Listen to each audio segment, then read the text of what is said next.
अध्याय 406। पहली लड़ाई। वह तेज गर्मी का दिन था। सूरज की रोशनी से जमीन पक रही थी और हवा गर्म और शुष्क थी। बिपिन और उनके साथियों ने कई दिनों तक बाहरी क्षेत्र की यात्रा की थी, लेकिन उन्हें शत्रुतापूर्ण शिविर से किसी भी टीम का सामना नहीं करना पड़ा। जल्दी ही चिड़चिड़ा हो जाने वाले दयाशंकर अधीर दिखे, जबकि अन्य सदस्य शांत थे। दयाशंकर, बहुत समय हो गया जब हम आखिरी बार मिले थे, आप अभी भी नहीं बदले हैं। सर अग्नेश ने दयाशंकर की ओर हल्की सी मुस्कान बिखेरी। दयाशंकर ने कंधे उचकाकर जवाब दिया, मैं तो हमेशा से ऐसा ही रहा हूँ। अचानक तेजी से दूर से एक भयंकर दहाड़ सुनाई दी, जिसके बाद शक्ति की एक क्षीण धारा सुनाई दी। यह क्या है? उन्होंने तुरंत शोर की दिशा में देखा। आगे भीषण युद्ध। सर अग्नेश की आंखें चमक उठीं। हाँ, हमारे लिए लड़ने का समय आ गया है। दयाशंकर हंसे। पूरे ज्वलंत युद्ध क्षेत्र में केवल 2 शिविर थे। यदि कोई भयंकर लड़ाई हुई तो इसकी शुरुआत प्रतिद्वंद्वी शिविर के एक समूह द्वारा की गई होगी। चलो जल्दी करें। सर अग्नेश ने बाकियों को आगे बढ़ाया। समूह आगे की लड़ाई की ओर तेजी से बढ़ गया। जैसे जैसे वे निकट आए, उनमें समझ विकसित हुई। उग्र लड़ाई में शामिल दोनों समूह मजबूत थे।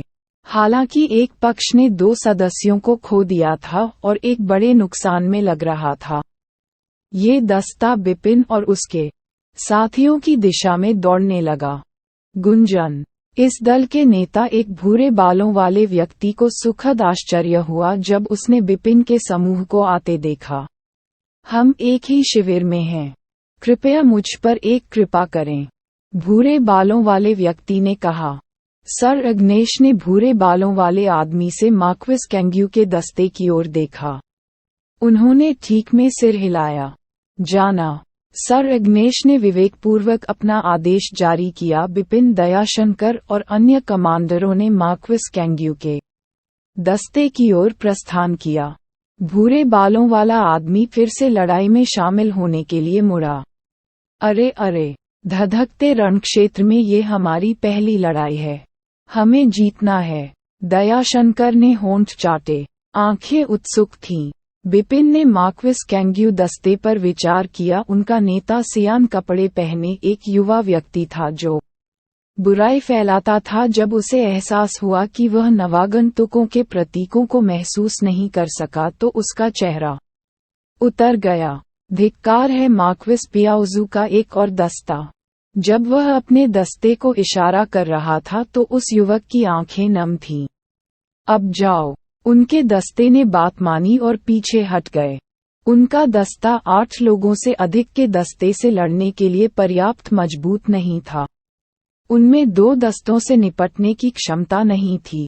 प्रतिद्वंद्वी दस्ते के पीछे हटने से दयाशंकर चिंतित थे। उन्होंने बिपिन तलवारबाज से चिल्लाकर कहा, हम तुम पर निर्भर हैं। उन्हें भागने मत दो। दयाशंकर लड़ने का ये दुर्लभ अवसर चूकने को तैयार नहीं थे। समझा। बिपिन ने स्पष्ट रूप से सिर हिलाया।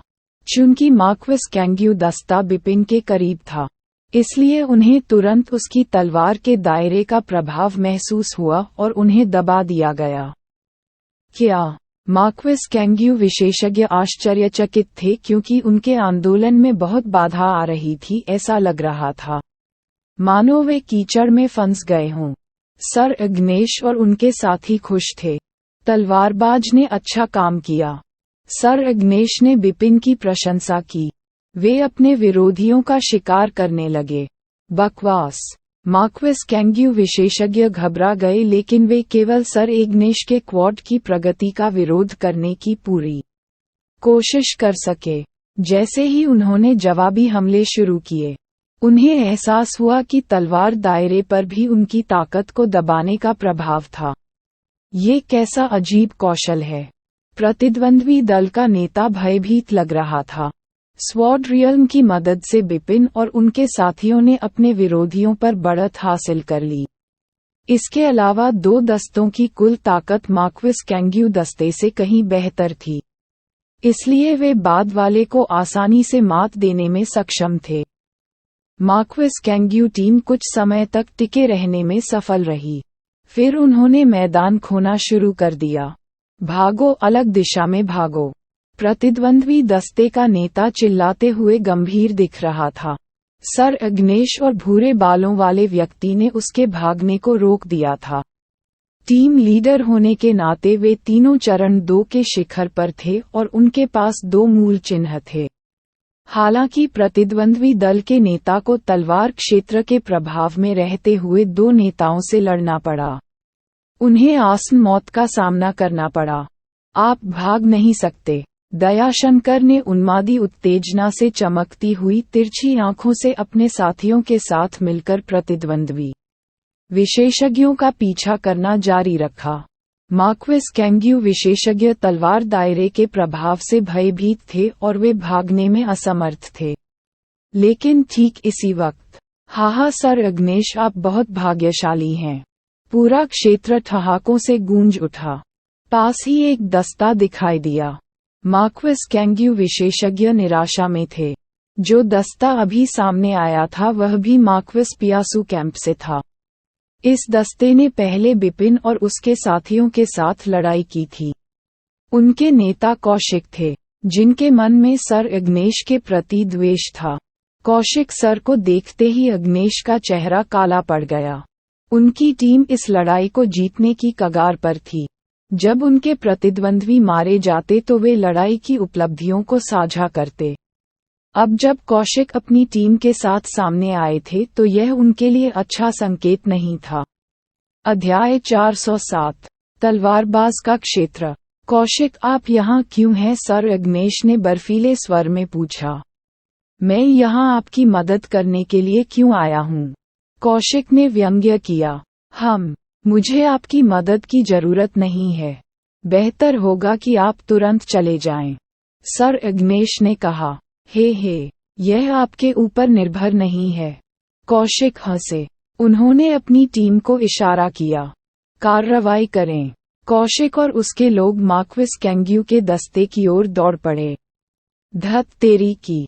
बिपिन और उनके साथी इस घटनाक्रम से नाराज थे। कौशिक ने दावा किया कि वह मदद करने आया था, लेकिन उसका असली इरादा युद्ध की उपलब्धियां हासिल करना था जो मार्क्वेस कैंग्यू दस्ते के परास्त होने के बाद मिलने वाली थीं। आप हमारी युद्ध उपलब्धियों को हड़पना चाहते हैं। बिपिन की आंखें ठंडी थीं। उनकी आक्रामकता और रोष साफ झलक रहा था। उसकी हत्या का इरादा एक विशाल रक्तरंजित नदी के रूप में साकार हुआ। यह अंडरवर्ल्ड का रास्ता था। ब्लड रिवर ने उथल पुथल मचा दी और पूरे क्षेत्र को ढक लिया। भगवान! मार्क्वेस कैंग्यू विशेषज्ञों की ताकत पहले से ही तलवार क्षेत्र द्वारा कमजोर कर दी गई थी। उनकी ताकत में गिरावट अब ब्लड रिवर द्वारा बढ़ गई थी और वे अपने रुख को स्थिर करने में असमर्थ थे। उनकी ताकत को एक नए निचले स्तर तक दबा दिया गया। रक्त नदी कौशिक और उनके लोगों की ओर बढ़ने लगी, जिससे उनकी गति कम हो गई। यह क्या है? कौशिक और उनके लोग आश्चर्यचकित होकर रक्त नदी की ओर देखने लगे। जल्दी करो, जाओ, मार्क्वेस कैंग्यू के विशेषज्ञों को मार डालो, बिपिन चिल्लाया। ओके, दयाशंकर और अन्य कमांडरों ने अपनी बेहतरीन चालों से प्रहार करना शुरू कर दिया। चूंकि मार्क्वेस कैंग्यू विशेषज्ञ बहुत कमजोर हो गए थे, इसलिए वे हमलों का सामना करने में असमर्थ थे। उनमें से सभी अपने नेता सहित नष्ट हो गए, जिन्हें सर अग्नेश ने मार डाला था। क्षेत्र में शांति बहाल हो गई। कौशिक और उसके लोग गंभीर दिखे और उनकी नजरें बिपिन पर टिक गईं। इस आदमी के पास एक शक्तिशाली कौशल है। उसने जो क्षेत्र प्रदर्शित किया वह बहुत शक्तिशाली था। ब्लड रिवर ने मार्क्वेस कैंग्यू दस्ते को इतना धीमा कर दिया कि वे भागने में असमर्थ रहे। दायरा बहुत भयानक है। यह वाकई डरावना था। बिपिन की दायरे तकनीक से एक टीम के लिए समान रूप से कुशल टीम को हराना संभव हो जाएगा। रियल्म तकनीक विरोधियों की गति को भी सीमित कर सकती है ताकि वे भाग न सकें। कोई भी दस्ता जिसके पास इतनी अजीब और भयानक तकनीक हो, वह ताकतवर होगा। कौशिक को सर अग्नेश से ईर्ष्या थी। कौशिक, क्षमा करें। ऐसा लगता है कि आपको इस यात्रा से कुछ नहीं मिलेगा। सर अग्नेश ने कौशिक की ओर देखते हुए व्यंग्य किया। कौशिक और उनकी टीम बिपिन की रियल्म तकनीक से प्रभावित हो गई थी। वे मार्क्वेस कैंग्यू विशेषज्ञों पर हमला करने में सक्षम नहीं थे और इसलिए युद्ध की उपलब्धियों को साझा नहीं कर सके। हम आप भाग्यशाली हैं कि आपको ऐसे प्रतिभाशाली विशेषज्ञ कौशिक ने बिपिन माना। सर अग्नेश हंसे बिना नहीं रह सके और उन्होंने उसी मूल्यांकन भरी दृष्टि से बिपिन की ओर देखा। उन्होंने बिपिन के शब्दों को याद किया। मेरा शरीर मजबूत है और मैं आसानी से मारा नहीं जा सकता। मैंने एक रियल्म तकनीक में भी महारत हासिल कर ली है। बिपिन का लहजा आकस्मिक था। दयाशंकर ने टिप्पणी की थी कि बिपिन की रियल्म तकनीक जबरदस्त थी और इससे टीम को काफी मदद मिलेगी। उस समय सर अग्नेश ने उन्हें गंभीरता से नहीं लिया था। सर अग्नेश को अब पता चला कि उनके पास एक मूल्यवान संपत्ति है। बिपिन की तकनीक कुछ ऐसी थी जो हर टीम चाहती थी। बिपिन ने रियल्म तकनीक का पूरा प्रभाव डाला था। लड़के, तुम्हारा नाम क्या है? कौशिक ने बिपिन की ओर देखा और पूछा। तलवारबाज ने उदासीनता से बिपिन को उत्तर दिया। तलवारबाज कौशिक ने भौहें सिकोड़ लीं। आपकी क्षेत्र तकनीक बहुत उपयोगी है। क्या आप मेरी टीम में शामिल होने के इच्छुक हैं? यदि आप सहमत हैं तो आपको हमारे द्वारा अर्जित सभी युद्ध उपलब्धियों का 30% मिलेगा। आप क्या सोचते हैं? कौशिक सर अग्नेश ने अपनी आपत्ति जताई। दयाशंकर और उनके साथियों ने बिपिन की ओर देखा। कौशिक ने बिपिन को बेहद आकर्षक शर्तें दी थीं। हालांकि बिपिन ने संकोच नहीं किया और अपना सिर हिलाया। क्षमा करें, मुझे कोई दिलचस्पी नहीं है। ओह, कौशिक ने भौहें सिकोड़ लीं। उस मामले में यदि आप अपना मन बदलते हैं तो मुझे बताएं। इसके बाद कौशिक अपने लोगों के साथ चले गए। सज्जनों, बहुत बहुत धन्यवाद। फिर मिलेंगे। जिन विशेषज्ञों पर मार्क्वेस कैंग्यू दस्ते ने हमला किया था, उन्होंने बिपिन और उसके साथियों से हाथ मिलाया। फिर वे चले गए। युद्ध की सारी उपलब्धियां बिपिन और उसके साथियों की थीं। सर अग्नेश ने युद्ध की उपलब्धियों को अपने दस्ते में बांटना शुरू कर दिया। आवंटन आसान था। उन्होंने 8 विरोधियों को मार डाला था और 8 आईडी टोकन प्राप्त किए थे जो 800 युद्ध उपलब्धियों का प्रतिनिधित्व करते थे। इसलिए उनमें से प्रत्येक को 100 युद्ध उपलब्धियां मिलेंगी। लेकिन अगर खजाना समान रूप से वितरित किया गया तो ये बिपिन के साथ अन्याय होगा जिसने सबसे अधिक योगदान दिया था। इसलिए सर अग्नेश ने बिपिन को और अधिक खजाना देने का फैसला किया। 8 मृत विशेषज्ञों ने अपने इंटरस्पेशियल रिंग्स में कई खजाने रखे थे। बिपिन को 30% खजाने मिले थे। इससे कोई भी असहमत नहीं था। यह एक अनकहा समझौता था कि जो कोई भी फ्लेमिंग बैटलफील्ड में सबसे अधिक योगदान देगा उसे सबसे अधिक खजाना मिलेगा। अध्याय 408। वही अंत। पूरे ज्वलंत युद्ध क्षेत्र में कत्लेआम के दृश्य देखे गए। बिपिन और उनके साथी आधे महीने से युद्ध के मैदान में थे। एक शानदार रक्त नदी विशाल आकाश में फैल गई और पूरे क्षेत्र पर छाया डाल दी। मार्क्वेस कैंग्यू विशेषज्ञों का एक दस्ता खून की नदी में बह गया था। खून की नदी से बुरी तरह दबे होने के कारण वे भयभीत और सदमे की स्थिति में थे। हाहा, उन सभी को मार डालो। सर अग्नेश ने गुर्रा कर आदेश दिया और उनके लोग आगे बढ़े। खून की नदी की मदद से उन्हें अपने विरोधियों पर बढ़त हासिल थी। मार्क्वेस कैंग्यू दस्ता बच नहीं सका क्योंकि ब्लड नदी के प्रभाव के कारण उनकी गतिशीलता कम हो गई थी। बिपिन और उसके साथियों द्वारा मारे गए 7 विशेषज्ञों के साथ एक भयंकर युद्ध शुरू हुआ। ये बहुत अच्छा लगता है। सर अग्नेश बहुत प्रसन्न हुए। उन्होंने बिपिन स्वॉर्ड्समैन की ओर देखा। आपकी रियल्म तकनीक वास्तव में अद्भुत है। अन्य कमांडरों ने उनकी भावनाओं को साझा किया। पिछले आधे महीने में उनका सामना मार्क्वेस कैंग्यू के 3 दस्तों से हुआ था। पहली मुठभेड़ में उन्होंने रियल्म तकनीक की मदद से दुश्मन के एक दस्ते को परास्त कर दिया था। दूसरी बार जब वे अधिक शक्तिशाली दस्ते से मिले थे, लड़ाई तीव्र थी और वे लगभग हार चुके थे। सौभाग्य से दायरे की तकनीक ने उन्हें अंततः शत्रुतापूर्ण दस्ते के साथ ड्रॉ करने में सक्षम बनाया था। तीसरी बार उन्होंने सामने आए शत्रु दस्ते को मार गिराया। युद्ध के मैदान में उनकी सफलता का श्रेय बिपिन की रक्त नदी को दिया जा सकता है। शक्तिशाली तकनीक ने ताकत और गति को प्रभावित किया, जिससे उनके प्रतिद्वंद्वी उनके हमलों के सामने असहाय हो गए। इससे उनके विरोधियों को खदेड़ना आसान हो गया। सर इग्नेश और अन्य 6 विशेषज्ञ अपनी लड़ाई की सफलताओं से प्रसन्न थे। जब वे तीसरे दस्ते को मारने में लगे थे तो बिपिन और उसके साथियों को इस बात की जानकारी नहीं थी कि कुछ दूरी पर एक बंजर पहाड़ पर एक काले कपड़े वाली महिला दिखाई दी है। छाया क्या हो रहा है? तलवार के आकार की भौहों वाले एक बुजुर्ग ने ऊपर देखा। काले कपड़े वाली महिला एक शक्तिशाली दस्ते से संबंधित थी। इसके 10 सदस्यों में से 2 स्टेज 2 के चरम पर पहुंच गए थे। मैंने उस जादुई हथियार पर एक निशान छोड़ दिया है। अब मैं इसे महसूस कर सकता हूँ, काले कपड़े वाली महिला ने बिना स्वर में कहा।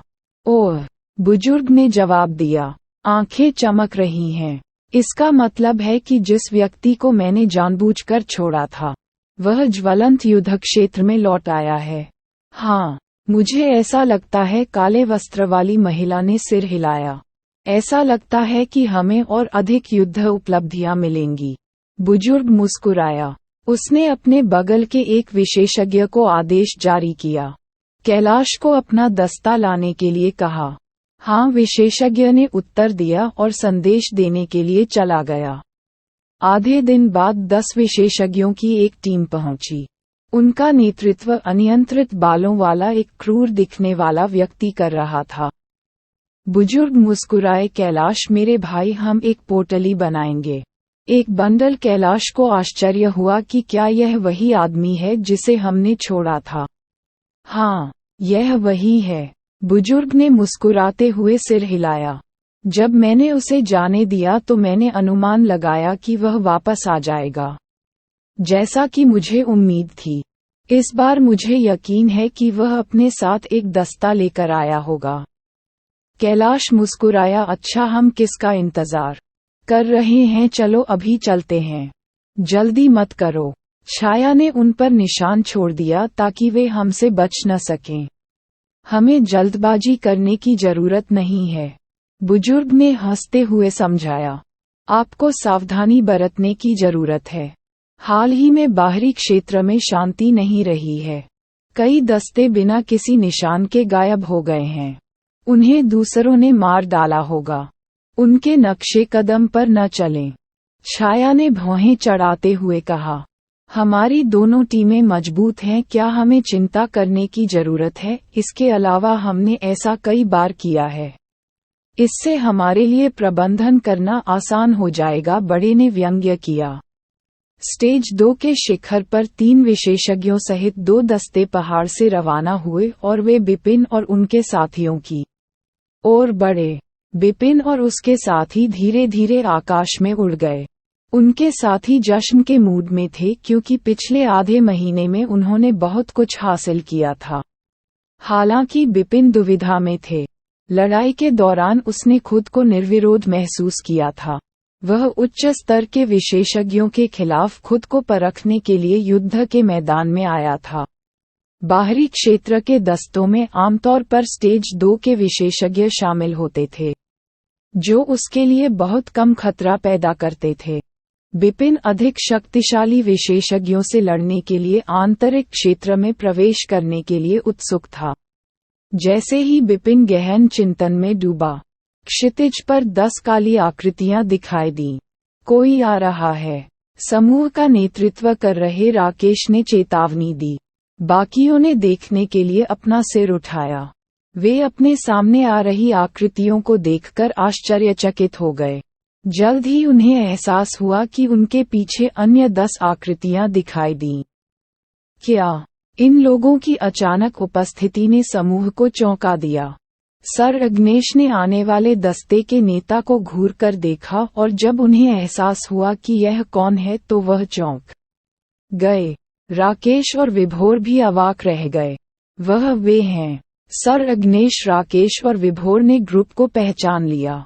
बिपिन के फ्लेमिंग बैटलफील्ड में पहुंचने से कुछ समय पहले ही उनके दस्ते को आउटर एरिया में उन्हीं लोगों का सामना करना पड़ा था। तब उन्हें 20 लोगों ने घेर लिया था जिससे उनका भागना असंभव हो गया था। उनके 5 साथी मारे गए थे। उनमें से 3 भाग्यशाली थे जो बच गए, पर अब वही लोग, एक ही स्थिति। क्या नतीजा भी वैसा ही होगा? अध्याय 409 बिपिन विस्फोट। ये कैसे संभव हो सकता है? सर अग्नेश, राकेश और विभोर डर गए। विशाल बाहरी क्षेत्र में इतने सारे दस्ते थे कि 2 दस्तों के लिए 2 बार मिलना लगभग असंभव था। हालांकि अब उनका सामना एक ही लोगों से हो गया था। स्थिति बिल्कुल वैसी ही थी। यह एक जाल है। इन लोगों ने हम पर या हमारे खजानों पर निशान छोड़े होंगे। 2 बार एक ही जाल में फंसने के बाद सर अग्नेश को एहसास हुआ कि प्रतिद्वंद्वी दस्ते ने विशेष रूप से उन्हें निशाना बनाया था। दयाशंकर, शिशिर, मयूर और वैभव चिंता से बीमार दिख रहे थे। 2 शत्रु दस्तों ने भागने के सभी रास्ते बंद करके उन्हें घेर लिया था। उनके लिए बचना मुश्किल था, लेकिन अगर उनका आमना सामना होता तो 20 विरोधियों में से 3 चरण 2 के शिखर पर विशेषज्ञ थे। जहां तक सर अग्नेश के दस्ते की बात है तो केवल सर अग्नेश के पास ही स्टेज 2 के चरम की युद्ध शक्ति थी। बिपिन की रियल्म तकनीक से भी दोनों समूहों के बीच ताकत में भारी अंतर को पाटा नहीं जा सका। सब खत्म हो गया। सर अग्नेश अनायास ही भय से कांपने लगे। तलवारबाज राकेश, विभोर, दयाशंकर, शिशिर, मयूर, वैभव। सर अग्नेश ने फोन किया। उनकी आंखों में निराशा की झलक थी। दोनों दस्तों ने मुझ पर या मेरे किसी खजाने पर निशान छोड़ दिया होगा। मुझे डर है कि उन्होंने मेरे दस्ते पर घात लगाकर हमला करने के बाद जानबूझकर मुझे छोड़ दिया। पिछली बार उनका इरादा मुझ पर दोबारा घात लगाने का था। उनके पास 20 विशेषज्ञ हैं जिनमें से 3 चरण 2 के चरम पर हैं। हम उनसे लड़ने में सक्षम नहीं होंगे, इसलिए बाद में मेरे आदेशों का पालन करें और भागने का अवसर खोजें। हम अभी भी तलवारबाज की दायरे तकनीक की मदद से जीवित रह सकते हैं। आइए अपना सर्वश्रेष्ठ प्रयास करें। सर अग्नेश गरजे। कमीने, चाहे मुझे मरना ही क्यों न पड़े, मैं तुम्हें अपने साथ घसीट कर ले जाऊंगा, दयाशंकर ने कहा। उसकी आंखें उन्मत्त हो गईं। हमारी पूरी कोशिश। हम उनके लिए हमें मारना आसान नहीं बनाएंगे। राकेश, शिशिर और अन्य साथी दृढ़ निश्चयी थे। उनकी आंखों में दृढ़ संकल्प चमक रहा था। बिपिन की आंखें सिकुड़ गईं। मुझे इस बार अपनी पूरी ताकत लगानी है।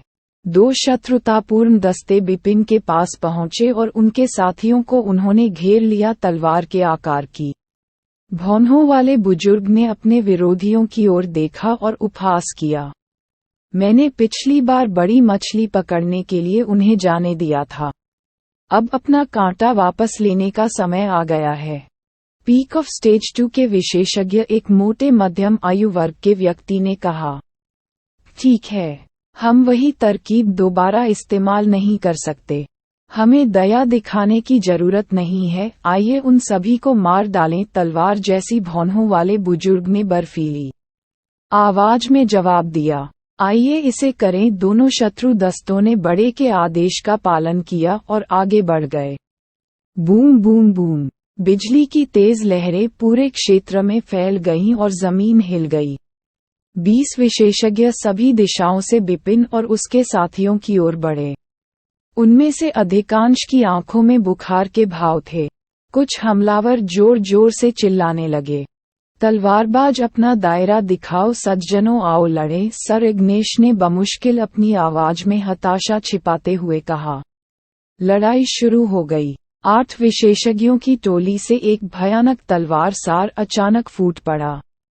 सर अग्नेश और दयाशंकर ने इसके स्रोत की ओर देखा और दो जबरदस्त तलवार आत्मा प्रेत को उगते देखा। प्रत्येक लगभग 100 फीट लंबा होने के कारण स्वॉर्ड सोल फैंटम उनके ऊपर पहाड़ों की तरह ऊंचे थे। शानदार भयानक तलवार सार दो तलवार आत्मा प्रेत से उत्सर्जित हुआ। 30 फीट की स्वॉर्ड सोल फैंटम तीसरी श्रेणी की थी, जबकि 100 फीट की स्वॉर्ड सोल फैंटम को प्रथम श्रेणी का माना जाता था। इसका मतलब था कि दो प्रथम श्रेणी की स्वॉर्ड सोल थीं। इसलिए यह आश्चर्य की बात नहीं थी कि तलवार सार इतना शक्तिशाली था। भगवान, ये क्या है?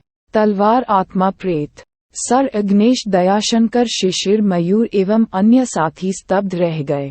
दो स्वॉर्ड सोल फैंटम उनके इतने करीब थे कि वे दूसरों की तुलना में उनके प्रभाव को अधिक महसूस कर सकते थे। तलवार ले जाने वाला। सर अग्नेश ने देखा तो दोनों स्वॉर्ड सोल फैंटम का मालिक बिपिन था। बिपिन भावनहीन हो गया और उसने अपनी हथेली ऊपर की ओर घुमाई। उसके हाथ में ट्रिपल किल तलवार दिखाई दी। प्रथम श्रेणी के जादुई हथियार की शक्ति तुरंत बाहर की ओर फैल गई। इसके साथ एक शक्तिशाली रक्त नदी बह निकली और पूरे क्षेत्र को कवर कर लिया। दो शत्रु दल इसमें फंस गए। अदृश्य तलवार क्षेत्र रक्त नदी पर लटका हुआ था। बिपिन ने हाल ही में रोड टू द अंडरवर्ल्ड और टेनफोल्ड रियल्म का प्रदर्शन किया था। डबल प्रथम श्रेणी की तलवार आत्माओं की शक्ति बिपिन के शरीर में एकत्रित हो गई। जब बिपिन ने ट्रिपल किल तलवार का निर्माण किया तो वह अपनी चरम शक्ति पर पहुंच गए थे। वह अपने साथियों के सामने आगे बढ़ा और उस बुजुर्ग के सामने खड़ा हो गया जो नेतृत्व कर रहा था।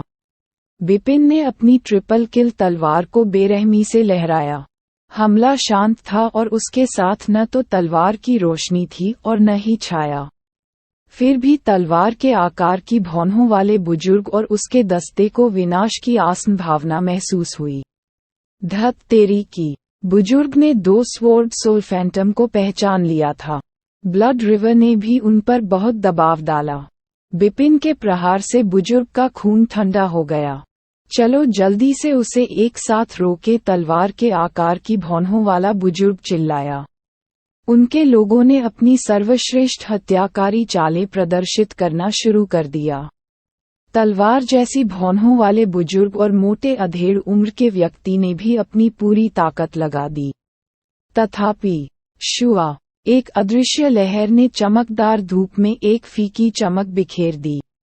ये तलवार की रोशनी की एक लकीर थी जो आकाश में चमकती हुई लगभग अदृश्य थी। अध्याय 410 एकांत यात्रा। ये कैसे संभव है? मार्क्वेस कैंग्यू विशेषज्ञ उन्मादी थे। उन्होंने गुस्से से बिपिन की ओर देखा। वे अच्छी तरह जानते थे कि हमला शक्तिशाली था।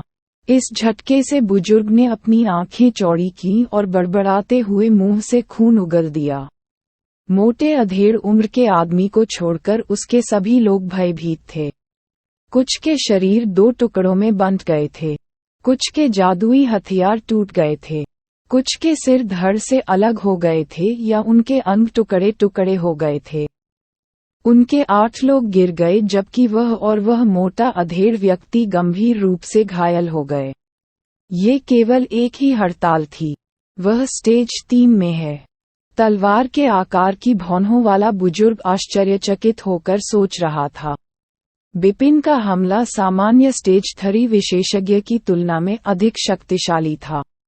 बिपिन के साम्राज्य ने बुजुर्ग और उनके साथियों की ताकत को दबा दिया था, जिसके परिणामस्वरूप उनमें से 8 की मृत्यु हो गई थी।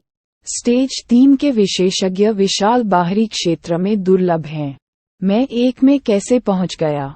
बुजुर्ग डर गया था। अपनी विशेष रणनीति का उपयोग करके वह और उसका दस्ता मार्क्वेस पियाउजू के दस्तों का शिकार करने में अपेक्षाकृत सफल रहे थे। फिर भी जाल बिछाना आसान नहीं था। अब उसका सामना एक शक्तिशाली प्रतिद्वंद्वी से हो रहा था। एक स्टेज 3 विशेषज्ञ स्टेज 2 विशेषज्ञ की तुलना में बहुत अधिक मजबूत था। वह अपने दम पर पूरी टीम को संभालने में सक्षम था। एक मजबूत स्टेज 3 विशेषज्ञ डबल फर्स्ट ग्रेड तलवार सोल और रियल्म तकनीक बिपिन के साथ अपने सभी सदस्यों को मारने में भी सक्षम था।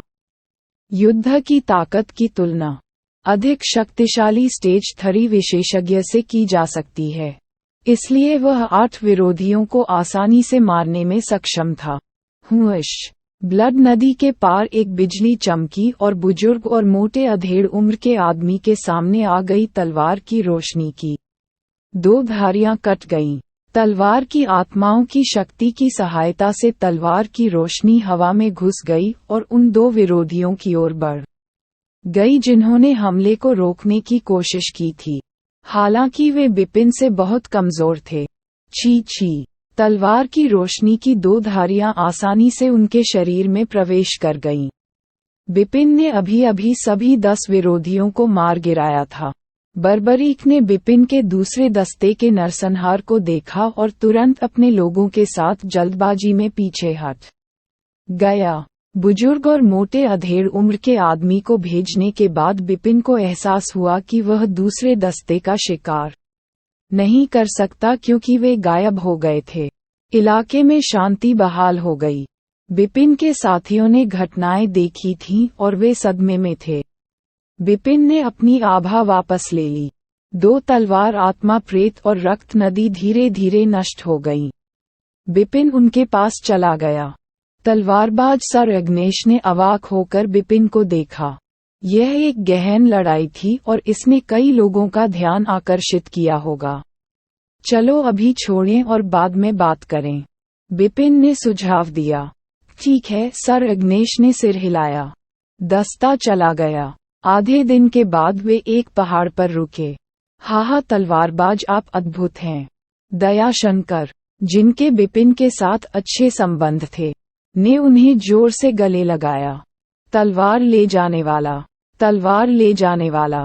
सर अग्नेश, शिशिर और अन्य साथियों ने बिपिन की ओर प्रशंसा और कृतज्ञता से देखा।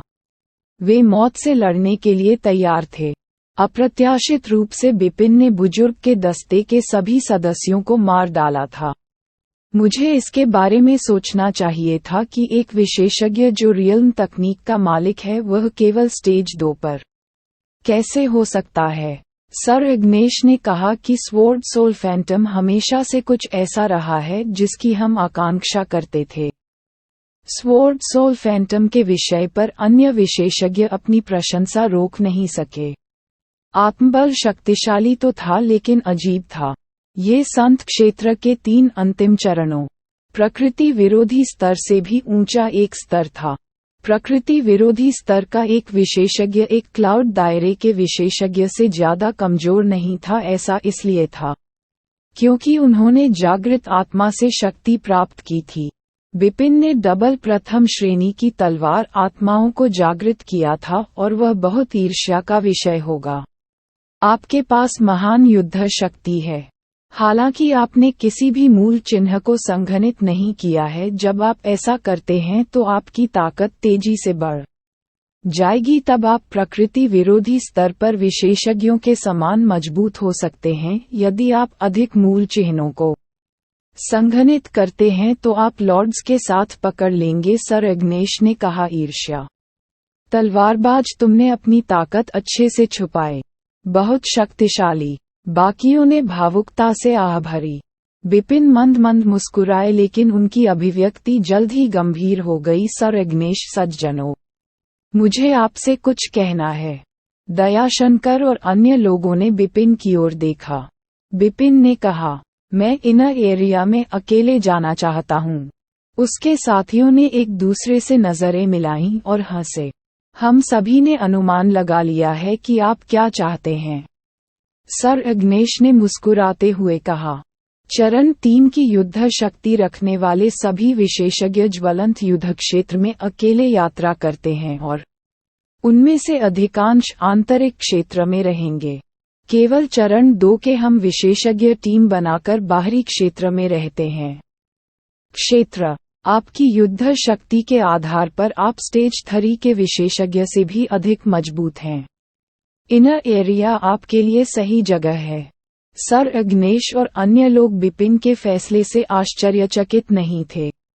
उसकी दायरे तकनीक उपयोगी थी और वे उसे जाने देने के लिए अनिच्छुक थे। लेकिन वे जानते थे कि उनकी क्षमताओं वाले किसी व्यक्ति को इनर एरिया में जाना चाहिए। बाहरी क्षेत्र स्टेज 2 के विशेषज्ञों के लिए एक जगह थी। इससे बिपिन को कोई चुनौती नहीं मिलेगी। आंतरिक क्षेत्र जो स्टेज 3 के विशेषज्ञों से भरा हुआ था, बिपिन के लिए अधिक उपयुक्त था।